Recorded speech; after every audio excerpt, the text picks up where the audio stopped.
There are a few different ways to figure out how long it'll take for you to reach the other side. One is to jump in, but it'll be faster and probably a greater chance of survival if we calculate using math and physics. First, more simplifications. Assume the Earth is perfectly spherical and has the same density everywhere. It turns out that the gravitational attraction from any spherically symmetric object is the same as if all of its mass were concentrated at the center of that object. The closer parts attract more than average, the farther away parts less, but over the whole sphere, it averages out. In a similar vein, if you're inside a spherical shell, then the gravitational pulls from all the different parts cancel out and you experience zero effect from the shell. This means that inside the Earth, any parts that are farther away from the center than you are cancel out and have no effect, almost like they've been trimmed off and you're temporarily on the surface of a smaller, shaved Earth.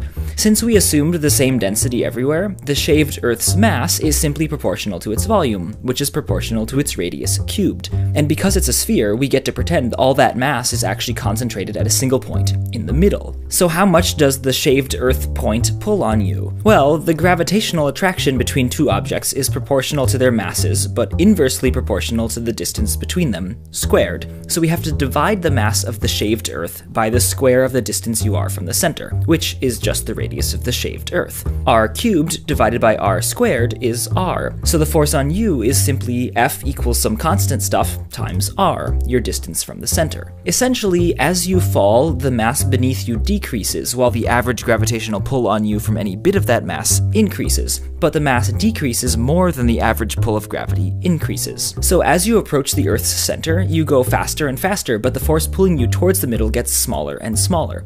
Exactly in the middle, you experience zero net force, because the Earth is pulling you equally in all directions, though since you're going so fast, you'll continue to speed on towards the other side, gradually slowed by the now increasing force pulling you back towards the middle. The exact same equation, some constant stuff times the distance, also describes a mass on a spring, or a simple pendulum, or a cat in a parabola, and from studying those equations we know that the time taken by the moving object, whatever it is, to go from one side to the other has a simple formula. Pi times the square root of the mass divided by the constant stuff. In the case of falling through the Earth, your mass cancels out of the equation, so we just need to put in numbers for the density of the Earth and the gravitational constant to get the answer: 42 minutes to fall through the Earth. This turns out to be exactly the same as the time it takes to fall around the Earth to the other side, and it's the number you'll find commonly mentioned on the internet. Even more surprising, the radius of the Earth didn't factor into the time calculation. It predicts you'll take 42 minutes to fall through or orbit around to the other side of any sphere with the same density as the Earth.